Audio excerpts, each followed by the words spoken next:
से रीति सिद्ध काव्य धारा की विशेषताओं पर चर्चा करना चाहती हूँ। रीति सिद्ध काव्य धारा बीए के सेमेस्टर 2 के पाठ्यक्रम में शामिल है।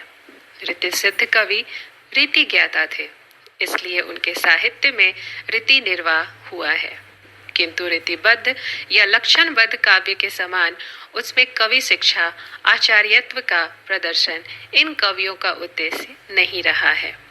फलतः रीति और श्रृंगार दोनों समान प्रवृत्तियों को अपनाकर कवि गौरव की उद्देश्य परकता के कारण रीति सिद्ध काव्य का स्वरूप रीतिबद्ध काव्य से पृथक बन पड़ा है। इसी पृथकता को रेखांकित करने वाली इस काव्य धारा की कुछ प्रमुख विशेषताएं हैं। पहली, भाव पक्ष और कला पक्ष का अद्भुत सम रीतिबद्ध या लक्षणबद्ध कवियों का काव्य उद्देश्य शास्त्र स्थिति संपादन रहा है, इसीलिए इनकी रुचि लक्षणों के अनुरूप काव्य के बाह्य रूप को सजाने संवारने में अधिक रही है। परिणामतः उनके काव्य का भाव पक्ष कला पक्ष के अनुपात से उपेक्षित रहा है। अनुभूति पक्ष के दुर्बल होने के कारण एक ही वर्ण विषय की पर्याप्त मात्रा में पुनरावृत्ति हुई है। दूसरी ओर रीतिमुक्त कवियों ने अनुभूति पक्ष पर अत्यधिक बल देकर कला पक्ष की उपेक्षा की है। रीति सिद्ध कवियों ने इन दोनों घेरों को छोड़कर मध्यम मार्ग अपनाया है। रीति तत्वों का प्रयोग अपने भाव या वर्ण विषय को कलात्मक और प्रभावपूर्ण ढंग से अभिव्यक्त करने के लिए किया है, इसीलिए उनका साहित्य भाव और कला का सुंदर समन्वय बन पड़ा है। इस समन्वय के कारण इस काव्य का आस्वाद विद्वज्जन और सामान्य जन दोनों अपने अपने ढंग से ले सकते हैं। दूसरी विशेषता है शुद्ध कलात्मक दृष्टिकोण। रीति सिद्ध कवियों का दृष्टिकोण शुद्ध कलात्मक रहा है। वैसे देखा जाए तो जैसी आचार्य विश्वनाथ प्रसाद मिश्र की धारणा है, हिंदी साहित्य के इतिहास में शुद्ध साहित्य की दृष्टि से काव्य निर्माण करने वालों की संख्या इसकी अपेक्षा निश्चय ही न्यूनतर है। ठीक इसी तरह रीति काव्य में शुद्ध कलात्मक दृष्टि से काव्य निर्माण करने वाले अधिकतर कवि रीति सिद्ध कहे जाएंगे। तीसरी प्रमुख विशेषता है स्वानुभूति परकता और मौलिकता। रीति सिद्ध काव्य रीति नियंत्रित न होकर स्वानुभूति परक है, इसीलिए मौलिक उद्भावनाओं के लिए इस धारा के काव्य में उन्हें अधिक अवसर प्राप्त था। एक ओर तो वे कवित्व के लोभ में चमत्कार अतिशयोक्ति उक्तियां बांधने में लीन रहते थे। उन्हें इस बात का भय नहीं रहता था कि उक्त लक्षण विशेष के अनुकूल होगा या नहीं, इसलिए उनकी उक्तियों में मौलिकता अधिक है। तो दूसरी ओर रसाभिव्यक्ति के लिए स्वानुभूति के आधार पर मौलिक काव्य रचना भी उन्होंने की है। जीवन और जगत के बाह्य और अभ्यंतर तल से अनुकूल सामग्री का चयन करके कवित्व के पूर्ण परिपाक के साथ सरल उक्तियों की रचना करने की कला इन कवियों को सिद्ध थी।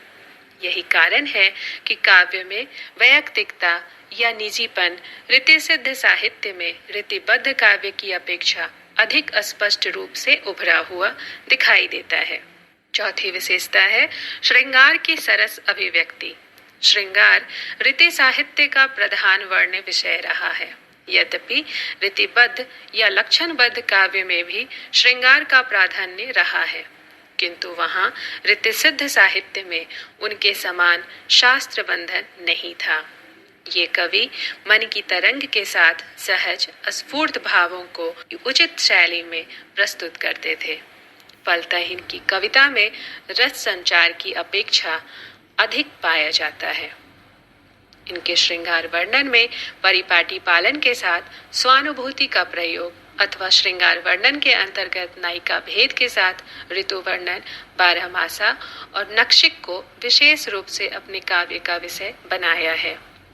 पांचवी विशेषता है नक्षिक वर्णन।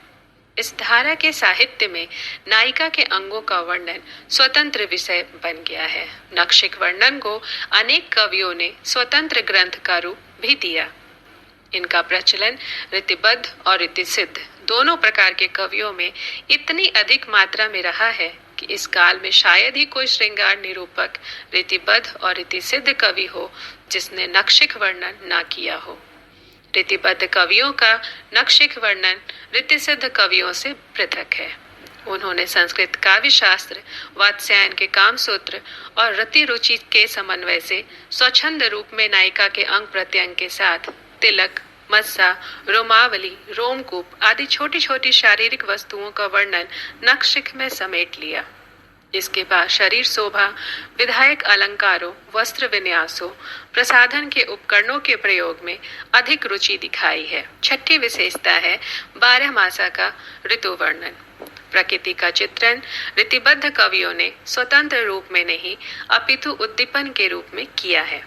विप्रलंब श्रृंगार के वर्णन में इन कवियों ने ऊहात्मक शैली में जहाँ वस्तु वर्णन किया है, वहाँ ऋतुओं की प्रचंडता, क्रूरता, विपरीतता तथा उसके असमय आगमन को बड़े कौशल से प्रस्तुत किया है। विरह वर्णन के लिए प्राय सभी कवियों ने 12 मासा को चुना है। वर्ष के 12 महीनों में विरह वेदना से संतप्त नायिका की क्या दशा होती है, उसे प्रत्येक मास में कैसा कटु अनुभव होता है, इसका चित्रण विरह मासा में किया जाता है।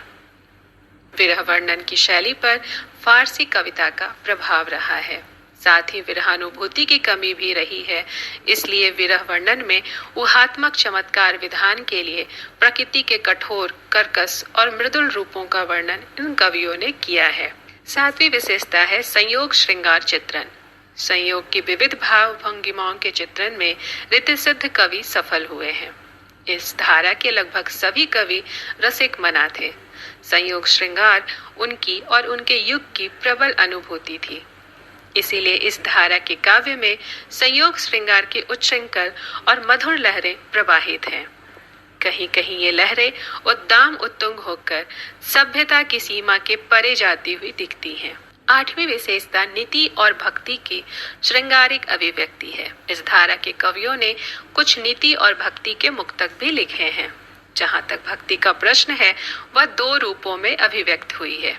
राधा कृष्ण नायक नायिका के रूप में और कवि की वृद्धावस्था में लिखी गई कविताओं के रूप में केवल रीति सिद्ध ही नहीं, रीतिबद्ध कवियों की भक्ति भावाभिव्यक्ति में भी यही मानसिकता कार्यरत थी। श्रृंगार वर्णन में भक्ति एक बहाना थी और वृद्धावस्था में श्रृंगार की अतिशयता के कारण उत्पन्न मानसिक प्रतिक्रिया थी। इस मानसिकता को उद्घाटित करते हुए डॉक्टर नागेंद्र लिखते हैं, वास्तव में यह भक्ति भी उनकी श्रृंगारिकता का ही एक अंग थी। जीवन की अतिशय रसिकता से जब ये लोग घबरा उठे तो राधा कृष्ण का यही अनुराग उनके धर्म भीरु मन को आश्वासन देता होगा। इस प्रकार रीतिकालीन भक्ति एक ओर सामाजिक कवच और दूसरी ओर मानसिक शरण भूमि के रूप में इनकी रक्षा करती है। इनके काव्य में जो नीति सुक्तियां हैं, उसके 2 उद्देश्य सामने आते हैं। मुक्तक परंपरा का निर्वाह और उक्ति वैचित्र्य। सुधारवादी दृष्टिकोण उनमें नहीं है। जो भी हो, किंतु ये नीति शुक्तियां भी श्रृंगारिक शैली में प्रस्तुत किया गया है। इन उक्तियों में वैचित्र्य के साथ कवि की निजी अनुभूति भी जुड़ी है। इसलिए नीति सुक्तियां शुष्क न होकर पर्याप्त सरस बन गई हैं। ये सभी नीति सुक्तियां नीति का प्रतिपादन करने वाले दोहों के रूप में प्रयुक्त हुई हैं। 9वीं विशेषता है युगीन सामाजिक सांस्कृतिक परिवेश का प्रतिबिंबन। यद्यपि प्रतिबद्ध साहित्य दरबारी साहित्य है, इसलिए दरबारी संस्कृति का प्रतिबिंब उसमें अनिवार्य रूप में आ जाता है। इसके अंतर्गत प्रधानतः तत्कालीन विलासी जीवन और नारी के प्रति उपभोगवादी दृष्टिकोण के दर्शन लगभग सभी कवियों की रचनाओं में प्राप्त होते हैं। रीति सिद्ध कवियों ने अपनी अनुभूति की अभिव्यक्ति भी की है, अतः उस अनुभूति संस्कार के रूप में प्राप्त वह सब परिवेश अपरोक्ष रूप में उनके काव्य में प्रतिबिंबित होता हुआ दिखाई पड़ता है। बिहारी जैसे कुछ कवियों की रचनाओं में तत्कालीन सामाजिक सांस्कृतिक परिवेश की प्रतिक्रियात्मक अभिव्यक्ति पाई जाती है। 10वीं विशेषता है मुक्तक काव्य। भारतीय श्रृंगार परक मुक्तक काव्य धारा का सही विकास रीति सिद्ध साहित्य में देखा जा सकता है। सप्तशती का नाम इस परंपरा में सबसे पहले आता है। जीवन के सहज सरल व्यापारों को चित्रात्मक शैली में प्रस्तुत करने वाला यह प्रथम मुक्तक काव्य है।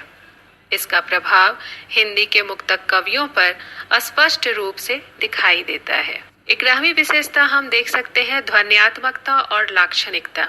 रीतिबद्ध कवि रसवादी थे, इसलिए उनका काव्य ध्वनि और लक्षणा की दृष्टि से अत्यधिक संपन्न रहा है। बिहारी ने ध्वनि काव्य को स्वीकार करके रस और अलंकार का पूर्ण निर्वाह करते हुए श्रृंगार को परिष्कृत भूमि पर व्यवस्थित किया।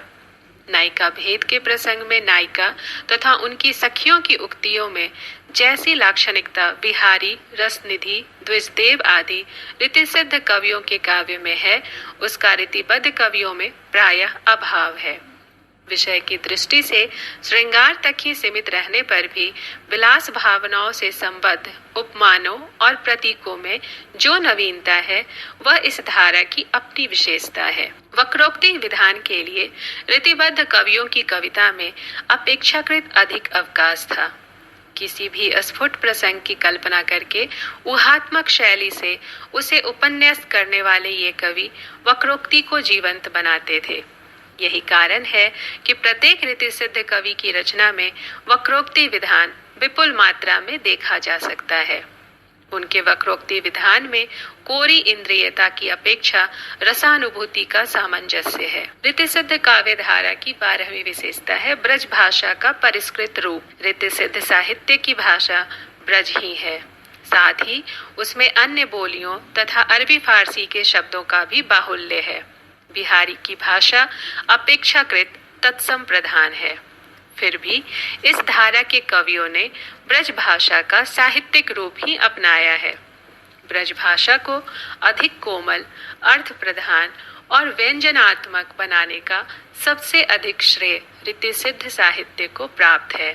भावानुरूप भाषा विन्यास के लिए शब्दों की तोड़ मरोड़ इन्होंने भी की है, लेकिन रीतिबद्ध कवियों की अपेक्षा कम मात्रा में। संगीत को कविता के समीप लाने का आग्रह रीतिकालीन अन्य कवियों के समान इनकी भी विशेषता कही जाती है। इनकी कला अलंकृत कला है, फिर भी भाषा अलंकार में इनकी सहजता स्पष्ट दृष्टिगोचर है। सामाजिक क्षमता इनकी भाषा की अपनी विशेषता है।